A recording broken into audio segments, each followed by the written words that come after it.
I've been holding on, I wouldn't let you go.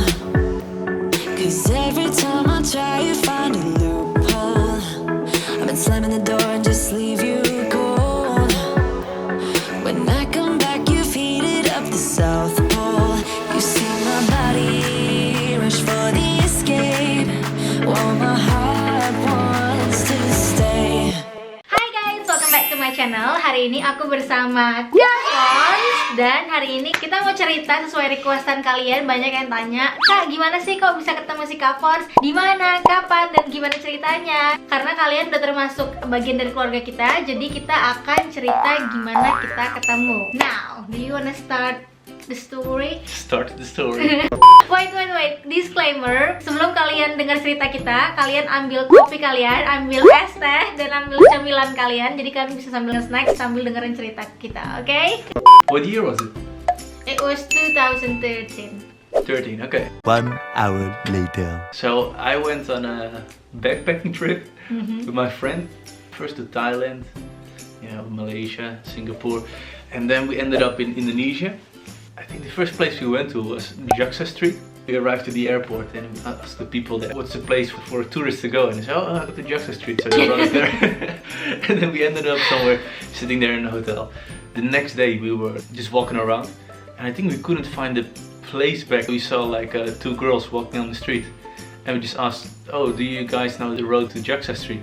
Because it was before like the time when we had smartphones and we could just quickly look up where it is. So we just asked them, oh guys, do you know where Jaksa Street is? And they replied, oh, this and that. We just started to talk with them. So we had a talk with them and they showed us the way, and then they invited us to go out that night. So we did. Okay. So they became kind of friends of us. And one of the girls like your friend. Yeah. And they become kind of like a couple. Yeah, Okay. like just holiday, nothing super serious. But, and then after that, Oh, it gets interesting. and then the next day, I think the two girls they came. We just wanted to spend the day, and then also they brought you.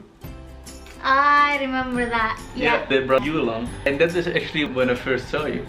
And then the next meeting was maybe the next day or so. We were meeting up at the Burger King with the group, and you were also there. And I can remember I was quite nervous. Why? There was nothing going. I mean, there was nothing going on. I just liked your appearance, like how you look. So you like me first? And so I was a bit nervous, but on the other side I just thought, why should I be nervous? Like there's nothing, nothing. Yeah. Anyway, and then we saw each other there, short. Oke guys, jadi kalau dari versi aku ini udah sekitar 7 atau 8 tahun yang lalu. Jadi ceritanya juga udah agak-agak lupa. Jadi waktu itu aku masih kuliah di Atmajaya, dan si Fon sama temennya dateng backpackeran lah mereka ke Indonesia. Nah, temen aku itu tuh kayak jatuh cinta lah ceritanya sama temennya si Fons. Terus temen aku tanya, mau nggak temenin aku ketemu sama pacar aku gitu. Ya udah, aku pikir ya udahlah aku temenin gitu kan. Nah terus aku di situ tuh hubungannya udah nggak baik sama si mantan aku yang orang Inggris itu. Nah terus aku ketemu lah sama si Fons. Nah di situ kita belum ada rasa, belum ada gimana-gimana. Cuman karena mungkin yang namanya baru putus, kayak nyaman gitu karena cerita-cerita. Karena kan dia tuh orangnya suka banget dengerin cerita dan good listener lah gitu ceritanya. Ya udah, akhirnya aku sama si Fons gitu. Tapi yang lucunya waktu aku ketemu sama si Fons itu adalah hari ketiga dimana aku lagi berantem sama pacar aku. Well, waktu itu masih pacar, sekarang udah mantan ya. Nah terus hubungan kita tuh pokoknya udah nggak baik lah waktu itu ya kan. Nah dan malam itu dia bilang sama aku kalau dia tuh lagi sakit. Ternyata dia itu pergi ke pub dan dia tuh di situ having fun. Kenapa aku bisa tahu? Karena si Fons pergi juga ke pub yang sama mantan aku. Terus si Fons main gitar kan. Terus pas dia ketemu sama aku the next day, dia kasih tunjuk aku video. Ternyata di video itu tuh ada mantan aku di situ. Terus aku yang kayak, kok ada dia di sini gitu. Padahal dia bilang sama aku kalau dia tuh sakit gitu. Ternyata dia bohong, dia nggak sakit, tapi dia pergi ke bar. Terus dia kayak kayak sama cewek-cewek lain, dan dia sama si Fons gitu. Jadi aku pas ngeliat tuh lucu aja, maksudnya kayak di situ tuh posisinya dia kan belum jadi siapa-siapa aku ya, dan dia udah ketemu sama mantan aku, padahal nggak sengaja gitu. Jadi lucu aja sih kejadiannya. Karena setelah kita udah spend time beberapa hari di Jakarta, si Fons harus berangkat ke Bromo sama ke Bali waktu itu. Nah di situ aku bingung tuh, karena kan nggak mungkin aku ikut ke Bali sama ke Bromo kan, karena kan aku kuliah kan, nggak mungkin asal ambil cuti aja, dan pasti aku juga nggak diizinin juga lah sama si Opung gitu. Nah aku sempet mikir apa aku nantinya nyusul gitu, dan ternyata pas aku minta izin sama Opung dibolehin tuh aku nyusul ke Bali.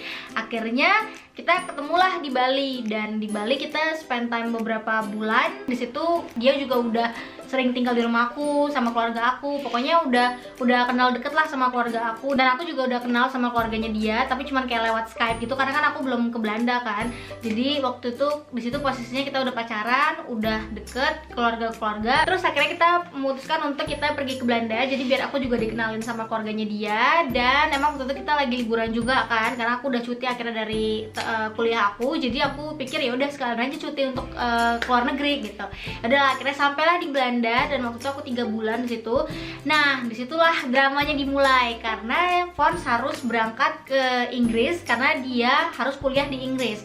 Nah di situ tuh kita bingung, aku mau ngikut gimana, karena kuliahku juga di Jakarta masih ada.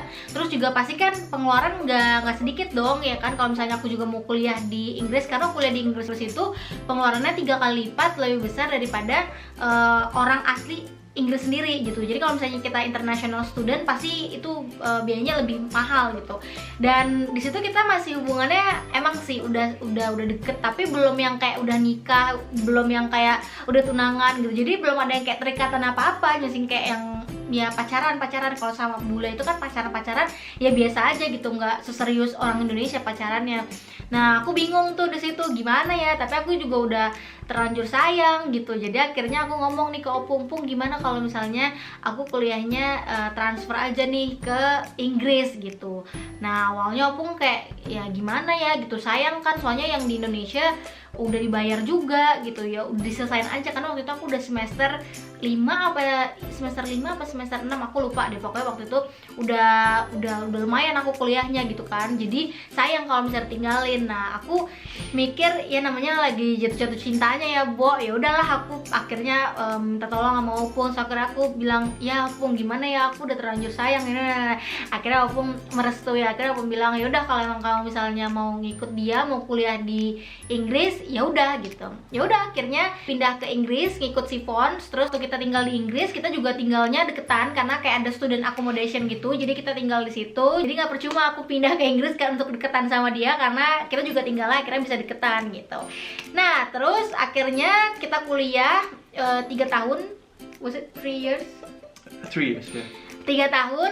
So much time. Oh my god, aku baru sadar ini tuh kayak story-nya bakal panjang guys, karena ini tuh because this is like 7 years journey, lots of things happening. So much happens. So much Crazy. happening. Oh my Our god. life is a bit crazy. I know, like so cerita much. kita itu agak-agak gila sebenarnya guys, karena semuanya tuh kayak ribet banget, dan semuanya tuh kayak jumping from one story to another, you know, like we have all the stories I think in Yeah. our relationship. Yeah, now life is quite relaxed But and stable. at the Yeah, it moment. used to be always like, Yeah. oh, now this and now I that, and now know, this. I know. Like, Oke, so akhirnya kita menikah di bulan April 24 April 2016 dan kita menikah di Belanda. Dan Opung sama tante aku datang dari Indonesia, dan keluarganya dia dan teman-temannya dia juga semua pada datang. Waktu itu ada sekitar 120 atau 130 orang. Akhirnya kita bikin acara di Belanda. Dan buat yang bingung kenapa acara di Belanda, karena Fons ini orang Belanda tapi dia tinggal di Inggris. we got married, you know, in the Netherlands, and then we got back to school, back to England, and I think like a week or maybe 2 weeks after that, you told me that you were pregnant, and that was like sort of like, you know, it was like quite, you know, because wedding is so much planning and so much chaos, and And now finally everything's done. Like, everything done. We're going to like smooth time, and then it was like, ta-da, oh, ta-da, yeah. I'm pregnant. I was like, Dan Oh my god, was again one of those things. Yeah. You think You think you're okay, and Yeah. then like suddenly things just happening. yeah, the next thing popped up. Jadi waktu itu aku udah 6 bulan apa 4 bulan gitu, aku lupa, aku hamil, terus aku pulang ke Indonesia karena visanya juga udah selesai di situ. Kapan di situ udah beli tiket jauh-jauh hari sebelum penerbangan karena otomatis pasti kan harganya jauh lebih murah kan. Jadi waktu aku di Indonesia tuh dokternya udah bilang nih, kamu tuh due date-nya akhir Januari gitu. Ya udahlah, aku bilang sama si Kavon. Ternyata pas aku lagi cek terakhir, si dokternya bilang, aduh kamu udah ini nih kayaknya bakal early deh si babynya lahir. Aku deg-degan dong, aku pikir aduh aku pengen si Fons ada di sini waktu aku lahiran gitu. Nah pas dokternya ngomong gitu, aku langsung telepon si Fons, aku bilang, beb ini si babynya bakal lahir early, jadi kamu kayak harus datang early gitu. Akhirnya itu tiket hangus dan akhirnya dia harus beli tiket, dan untung dia beli tiket baru karena si Jamie lahir tanggal 10 Januari. Jadi itu tuh bener-bener sebulan dari waktu yang diperkirakan dari due date-nya, dan untung aja si Fons beli tiket baru karena kalau enggak dia pasti nggak akan ngeliat si Jamie lahir. We've bought always so many extra tickets, like, trying to do it cheap, and then Oh iya. like we forgot the date that we had to fly. We had to fly on the 20th, and we just, for some reason, we thought it was the 21st, and then we arrived a day too late at the airport.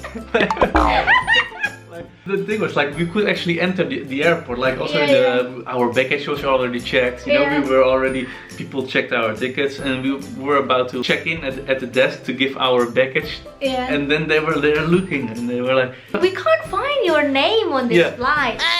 stressed, like, Why it always happen? You know, like how do we gonna fix this? Yeah. And then also my visa was about to run out, so I had to quickly like book something. again and again. But this kind of things are These kind of things are always happen in to our us. life. Ya. Jadi habis si Jamie lahiran, of course kita harus bikin paspor Indonesia, paspor Belanda, dan itu tuh sistemnya nggak gampang banget, dan kita tuh harus ngurus mulai dari RT, RW, kecamatan, pokoknya segala institusi lah kita datengin gitu. Apalagi dia mau bikin 2 paspor kan. Nah jadi waktu itu tuh aku butuh waktu sekitar kayak 3 bulan apa sampai 5 bulan gitu untuk ngurus semuanya, dan Kavons kan nggak mungkin stay di Indonesia, sedangkan dia kan harus kerja, jadi dia harus pulang ke Inggris, dan kita LDRan waktu itu di situ sekitar 8 bulan kalau nggak salah, dan akhirnya visaku juga granted, visa untuk ikut suami ke sini, dan Jamie juga akhirnya visanya, Jamie nggak perlu pakai visa deng by the way, soalnya si Jamie kan kalau mau keluar negeri dia tinggal nunjukin paspor Belandanya, dia udah bisa travel kemana-mana tanpa visa kan. Jadi waktu itu nunggu visa aku sih sebenarnya yang lama di Indonesia. Kita LDRan selama 8 bulan, akhirnya visaku granted, dan akhirnya aku nyusul si Kavons ke sini gitu. Aku dan Jamie nyusul, dan si Kavons juga udah di tempat yang kerja sekarang, dan ya inilah akhirnya kita di kota ini karena dia dapat kerjanya di sini dari 4 tahun yang lalu. So that's why we're staying here, because this is where you got the job since 4 years ago. yeah. Oke guys, kalau gitu sampai situ dulu cerita kita hari ini. Kalau kalian suka cerita-cerita kita kayak gini, casual ngomong ke kalian sambil duduk-duduk, kalian bisa komen di bawah. Jadi nanti siapa tahu kita bisa bikin videonya buat kalian. Dan thank you so much for watching. Kalau kalian suka videonya, don't forget to Subscribe. and don't forget to give it a thumbs up, and we'll see you guys in the next video. Bye. Bye. Cool.